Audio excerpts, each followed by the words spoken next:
Hi everyone, we are going to learn about rigid body.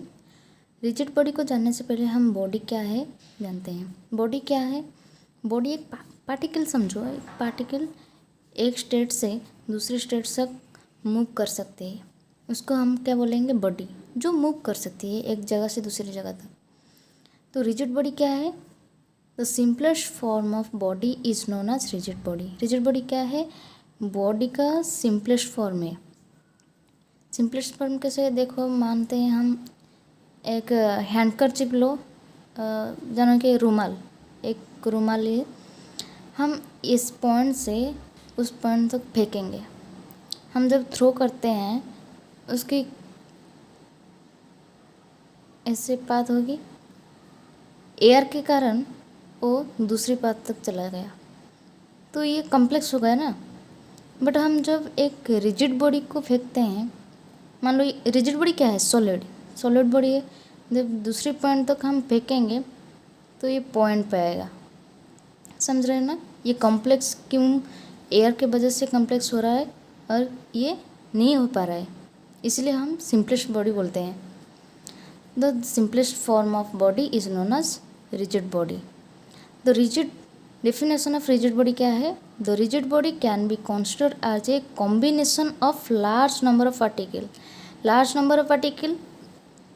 in which all particles remains at a fixed distance from one another both before and after apply load।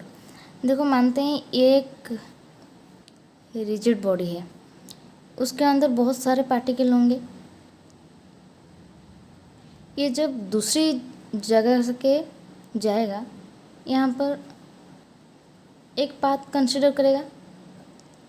Path कैसे consider करेगा? हम जब एक external force देंगे इसके ऊपर, तब भी उसके जो पार्टिकल में जो डिस्टेंस है, कोई भी पार्टिकल हो, आप ले सकते हो कोई भी पार्टिकल, एनी पार्टिकल, जो डिस्टेंस है वो सेम रहेगा। पार्टिकल में जो डिस्टेंस है, इस डिस्टेंस सेम रहेगा। The rigid body can be considered as a combination of large number of particle, बहुत सारे पार्टिकल हैं, in which all particles remains at a fixed distance from one another. Before में जैसे रहेंगे, एक से दूसरे जो डिस्टेंस रहेगा, आफ्टर में जो जब हम फोर्स अप्लाई करेंगे, आफ्टर कुछ ही पाथ एलंग करने के बाद भी वो सेम डिस्टेंस रहेगा।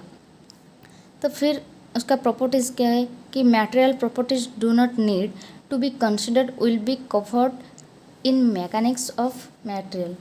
ये जो देखो, हम एक कार मानते हैं, ये है कार, ये इस जगह से दूसरी जगह तक जाएगी, यहाँ तक ये कार आ गया।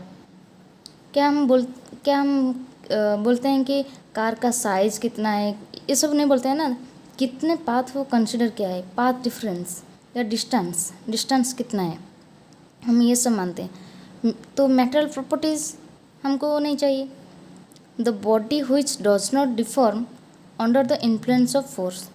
ये जो बॉडी का फॉर्म है, देखो ये एक बॉडी है, ये जो बॉडी का फॉर्म है, ये जो शेप है वो ऐसे ही रहेगा। जब दूसरी एक जगह से दूसरी जगह तक जाएगा, उसका शेप सेम ही रहेगा, डिफॉर्म नहीं होगा, फॉर्म से डिफॉर्म नहीं होगा। ये इन्फ्लुएंस ऑफ फोर्स, यहाँ पर आप जब फोर्स अप्लाई करेंगे, यहाँ इसका जो शेप, साइज और वॉल्यूम, कुछ भी बोलो, वॉल्यूम क्या है? चेंज नहीं होगा, तो इसका हम रिजिड बॉडी बोलते हैं।